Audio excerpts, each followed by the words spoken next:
नमस्कार दोस्तों, पुनः पाश्चात्य तर्कशास्त्र की कक्षा में सभी छात्रों और मित्रों का हार्दिक स्वागत है।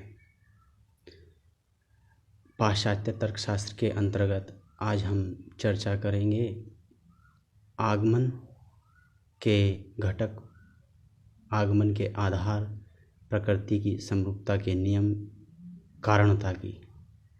और इसी के साथ साथ हम बात करेंगे आगमन के विरोधाभास की। इससे पूर्व की कक्षा में हमने चर्चा की थी कि आगमन क्या होता है, आगमन के घटक या आगमन के आधार क्या क्या होते हैं, जिनमें मैंने बताया था कि जो मुख्य आधार होते हैं, आगमन के जो घटक होते हैं वो होते हैं प्रकृति की समरूपता का नियम, कारणता का नियम, परिकल्पना, मिल की कुछ प्रायोगिक विधियाँ, मिल के कारणता सिद्धांत, संभाव्यता आदि। ये मैंने बताए थे कि किस तरह से ये आगमन के घटक के अंतर्गत आते हैं। हम शुरुआत करते हैं आगमन के प्रथम आधार प्रकृति के समरूपता के नियम की। क्या होता है प्रकृति की समरूपता का नियम? विज्ञान में या वैज्ञानिक नियमों में सामान्यकरण की विशेषता पाई जाती है। हमने देखा है कि प्रकृति में जो घटनाएं घटती हैं उनमें एक रूपता या समरूपता पाई जाती है, जिसके आधार पर हम भविष्य के बारे में कुछ अनुमान करते हैं। विश्व में प्रकृति के नियमों का शासन है। अब विज्ञान में जो सामान्य सिद्धांत बनाए जाते हैं वो इन्हीं नियमों के आधार पर बनाए जाते हैं। प्रकृति की समरूपता ये होती है कि जो घटना जिन परिस्थितियों में घटी है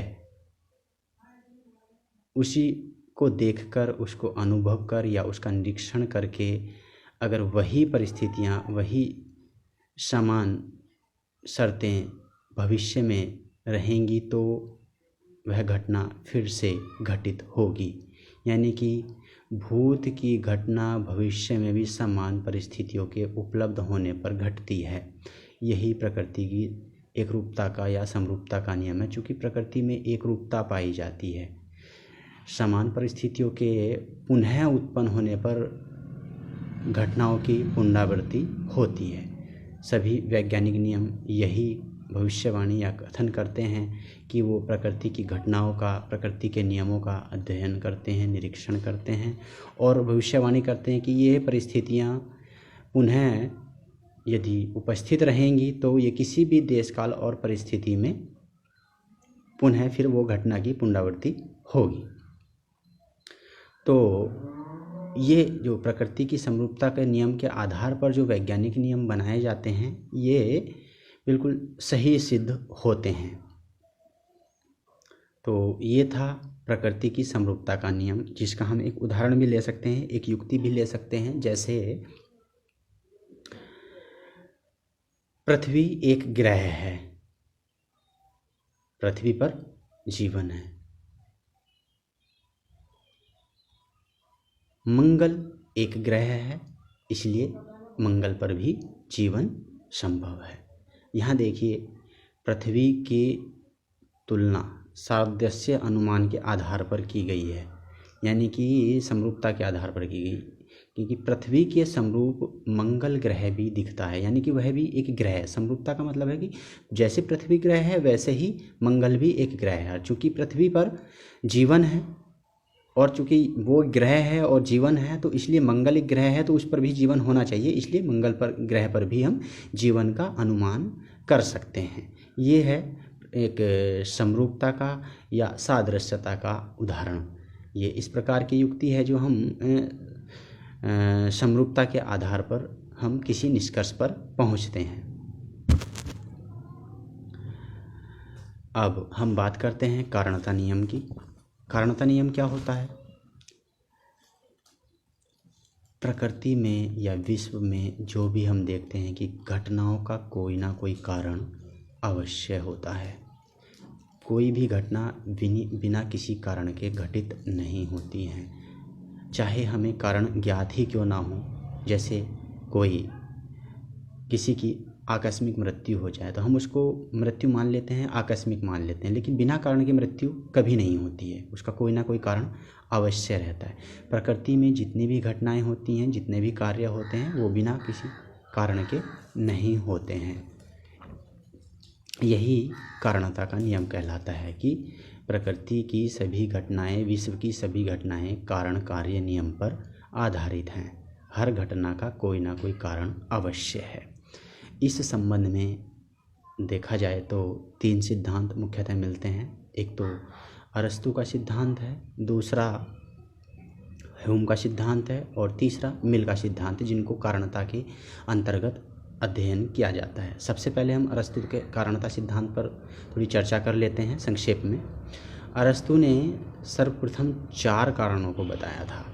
उसने विश्व के या जगत के लिए 4 कारणों की व्याख्या की थी।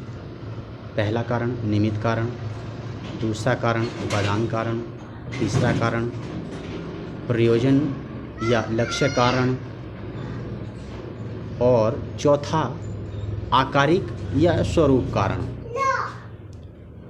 ये 4 कारण अरस्तु ने बताए थे कि विश्व की जितनी भी घटनाएं हैं, जितनी भी विश्व की व्याख्या है, इन 4 कारणों के द्वारा की जा सकती है। अंत में अरस्तु ने इन 4 कारणों को 2 कारणों में समायोजित कर दिया था। निमित्त आकारिक और प्रयोजन कारण को आकारिक कारण में और उपादान कारण अलग रह गया। यानी कि 2 ही कारण बचते हैं अंत में, उपादान कारण और आकारिक कारण। क्योंकि आकार भी निमित्त के अंतर्गत ही होता है और प्रयोजन भी उसी की बुद्धि में होता है, इसलिए उनको उसने एक ही मान लिया और उसने आकार और उपादान 2 कारण बताए। इसने इन्हीं से संपूर्ण विश्व की वस्तुओं की व्याख्या की, घटनाओं की व्याख्या की कि किस तरह से वस्तुओं का एक आकार होता है और वो एक द्रव्य यानी कि उपादान से बनती हैं। उस आकार को उसने प्रत्यय कहा था। वस्तुओं के प्रत्यय होते हैं और जो शाश्वत होते हैं, और आकार और उपादान यानी कि वस्तुएं और उनकी आकृति हमेशा अलग नहीं रह सकते, दोनों साथ साथ रहते हैं। ये आकार जो हैं ये अमूर्त या सामान्य प्रत्यय होते हैं। अब हम बात करते हैं ह्यूम के कारणता सिद्धांत की। ह्यूम ने भी कारणता सिद्धांत को माना है, लेकिन उसने 2 घटनाओं के बीच यानी कि कारण और कार्य के बीच कोई भी आंतरिक या अनिवार्य संबंध को नहीं माना है। उसने केवल बाह्य संबंध माना है और जिसका आधार उसने साहचर्य और संयोग को बताया है। साहचर्य और संयोग के आधार पर घटनाएं घटती हैं, उनका कोई अनिवार्य कारण नहीं होता है।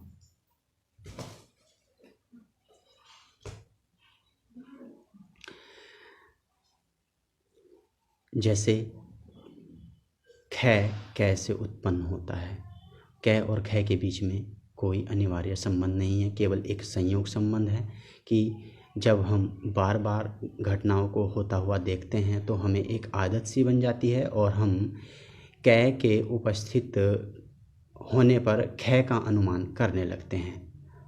ये हमारी आदत पर निर्भर होता है कि और संयोग पर निर्भर होता है कि कोई घटना घटती है तो उसका हमेशा ये कारण होगा, हालांकि इसमें कोई अनिवार्यता नहीं होती है। हो सकता है जैसे पानी से हमेशा प्यासी बुझती है, पॉइजन से अगर व्यक्ति पॉइजन या साइनाइड खाता है तो उससे मृत्यु हुई होती है, परंतु अभी तक कोई ऐसा उदाहरण देखने को नहीं मिला है कि साइनाइड खाए और मृत्यु ना हो। पर भविष्य में ये संभव है कि साइनाइड खाए और मृत्यु ना भी हो, ये हो सकता है, ये संभावना है। और पानी पिए और प्यास ना बुझे, ये भी हो सकता है। तो इसलिए कारण और कार्य में अनिवार्यता नहीं पाई जाती ह्यूम के अनुसार। उसमें केवल एक साहचर्य, एक नियत साहचर्य और पूर्वा अपर का क्रम पाया जाता है और एक संयोग पाए जाते हैं। घटनाएं संयोग बस घटती हैं। इस प्रकार ह्यूम ने कारणता नियम की व्याख्या की थी। इसके बाद जो तीसरा सिद्धांत है कारणता के अंतर्गत, आगमन का जो आधार है कारणता, उसमें हम बात कर रहे हैं कारणता की। जो तीसरा सिद्धांत है वो मिल का सिद्धांत है, जिसको हम विशेष रूप से आगमन के अंतर्गत अध्ययन करते हैं। मिल ने भी इन सभी शर्तों को माना, लेकिन उसने ऐसा नहीं माना कि उनमें केवल संयोग ही पाया जाता है या उनमें केवल अनिवार्य संबंध नहीं पाया था, बाह्य संबंध पाया जाता है, जैसा कि ह्यूम ने माना था। मिल ने बताया कि संयोग, पूर्वा अपर क्रम और नियत साहचर्य के साथ साथ एक और जो नियम है कारण कार्य में वो लागू होता है, वो है शर्तों का होना। जैसे दिन के बाद रात आता है, रात के बाद दिन आता है, यानी कि जरूरी नहीं है कि रात का कारण दिन हो और दिन का कारण रात हो। उसमें छोटे छोटे अनेक कारण या अनेक घटनाएं सम्मिलित रूप से उस कार्य को उत्पन्न करती हैं। उन घटनाओं को या उन अनेक कारणों को उसने शर्तों की संज्ञा दी, उपाधि की संज्ञा दी कि अगर ये शर्तें होंगी तभी ये घटना होगी या ये कार्य उत्पन्न होगा। जैसे दिन रात का कारण नहीं है, यानी कि रात और दिन का कारण है पृथ्वी का अपनी धुरी पर घूमना। सूर्य के चारों ओर जो पृथ्वी चक्कर लगाती है तो वो अपनी धुरी पर घूमती है, अपनी किली पर घूमती है, एक एंगल के कारण घूमती है, जिससे दिन और रात होते हैं। अर्थात उसमें कुछ शर्तें विद्यमान हैं, कुछ अन्य कारण विद्यमान हैं, जिसके कारण रात और दिन जैसी घटनाएं एक के बाद एक होती हैं। और चूँकि हम एक के बाद एक होती हैं इसलिए मान लेते हैं कि रात का कारण दिन है और दिन का कारण रात है। नहीं, ऐसा नहीं है। उसमें जो अनेक कारण या अनेक घटनाएं जो उस कार्य को उत्पन्न करने में संबंधित होती है, उनको हम इसमें सम्मिलित करते हैं। इसलिए मिल ने अनेक घटनाओं को, अनेक शर्तों को, अनेक उपाधियों को किसी कार्य के लिए कारण माना, किसी घटना के लिए कारण माना। और मिल ने बताया कि किस तरह से घटनाएं शर्तों के साथ घटती हैं। उसमें शर्तें दो प्रकार की होती हैं, जिसमें कुछ भावात्मक और कुछ सकारात्मक, यानी कि जो घटना को उत्पन्न करने के लिए होती हैं, यानी कि जो उसमें सहयोग करती हैं, और जो उसमें सहयोग नहीं करती हैं घटना के लिए। दोनों को उसना, जैसे कोई पानी में डूब रहा है तो कोई व्यक्ति पानी में क्यों डूबता है, उसके लिए उसने उन शर्तों को दो कैटेगरी में बांटा।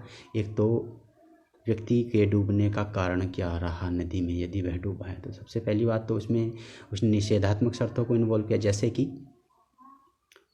उस व्यक्ति को तैरना नहीं आता होगा, उस व्यक्ति को बचाने के लिए कोई आसपास उपलब्ध नहीं होगा, उसने शोर नहीं मचाया होगा।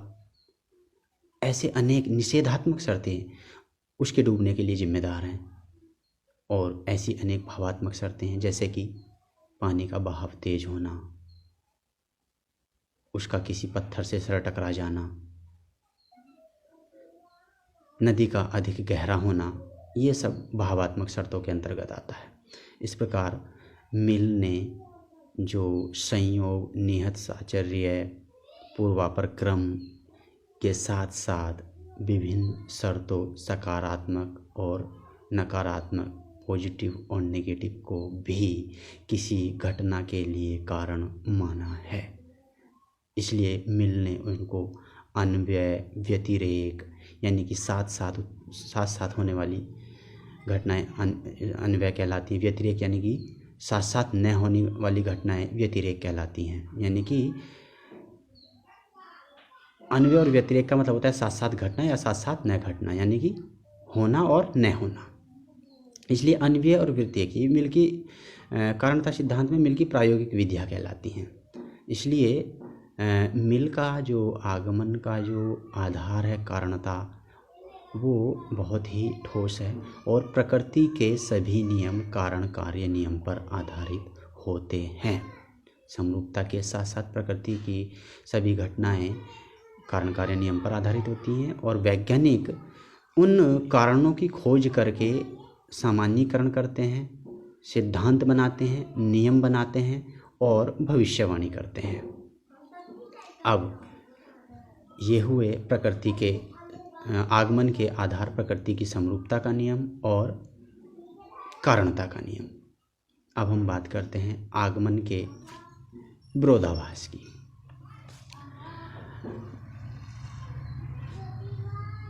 हमने देखा है कि मिल ने जो अपने आगमन के जो आधार बताए हैं, प्रकृति की समरूपता का नियम और कारणता, इनमें विरोधाभास मिलता है। अब इनमें विरोधाभास मिलता कैसे हैं? क्योंकि ये सारे के सारे ये विरोधाभास है क्या?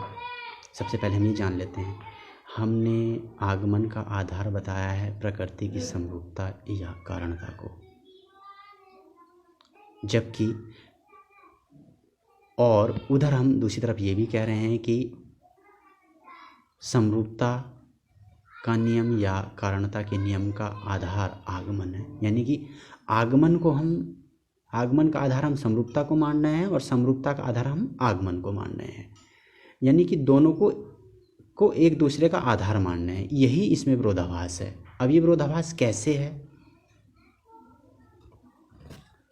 इसमें विभिन्न तर्क दिए जा सकते हैं, क्योंकि इसमें जो मुख्य दोष है वो है, सबसे पहले है, हम 3 बिंदुओं पर चर्चा करते हैं आगमन के विरोधाभास की। इसमें सबसे पहला बिंदु है, जो सबसे पहले जो तर्क दिया जा सकता है वो है आत्माश्रय दोष या चक्रक दलील या चक्रक युक्ति।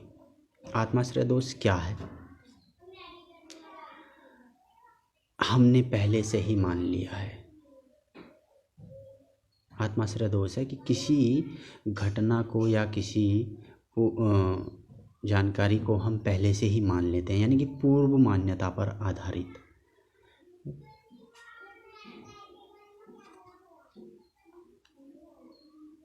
आगमन को माने बिना समरूपता नहीं है, समरूपता का नियम नहीं है, और समरूपता को माने बिना आगमन नहीं है। यही आत्माश्रय दोष या चक्रक दलील है। जैसे एक अन्य उदाहरण के द्वारा हम इसे समझ सकते हैं। वेदों से हम ईश्वर को सिद्ध करने का प्रयास करते हैं। कहा जाता है कि ईश्वर का वर्णन वेदों में मिलता है।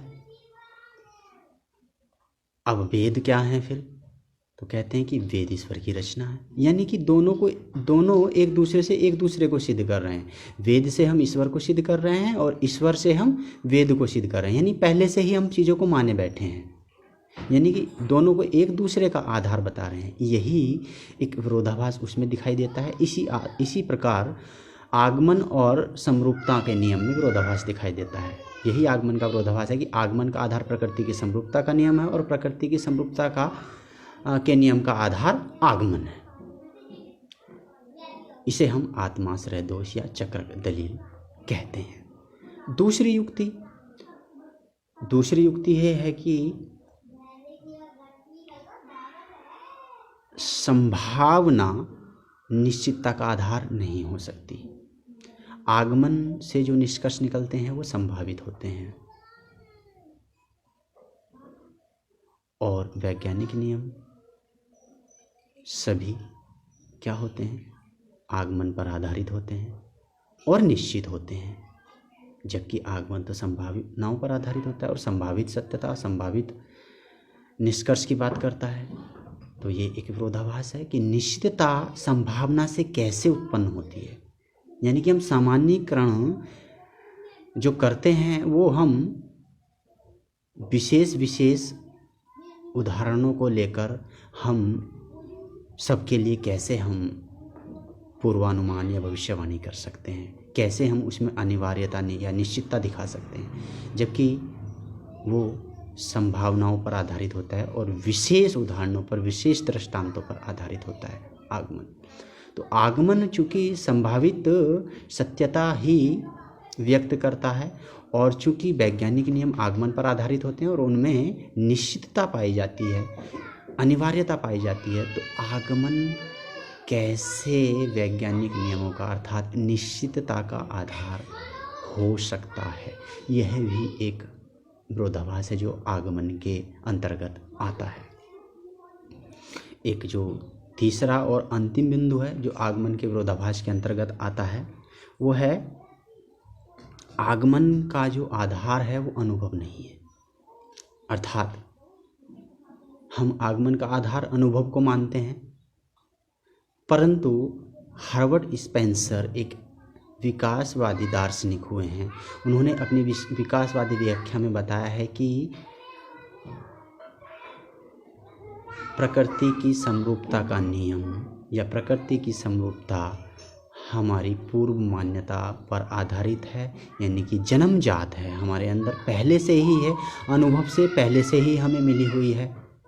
हमारे पूर्वज इन अनुभवों का सहारा, इन पूर्व मान्यताओं का सहारा लेते रहे हैं।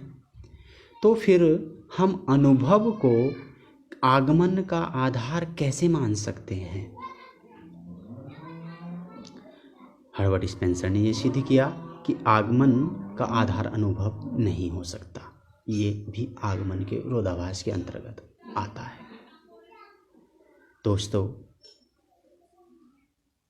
आपने इस वीडियो में, इस कक्षा में यह सुना कि किस तरह से हमने आगमन के आधार, प्रकृति की समरूपता का नियम, कारणता और आगमन के विरोधाभास पर चर्चा की और इनको जाना समझा। आपके कोई भी प्रश्न हो तो आप मुझे कमेंट बॉक्स में या मेरे पर्सनल नंबर पर फ़ोन करके भी आप मेरे से अपनी जिज्ञासा का समाधान, अपने प्रश्नों का समाधान कर सकते हैं।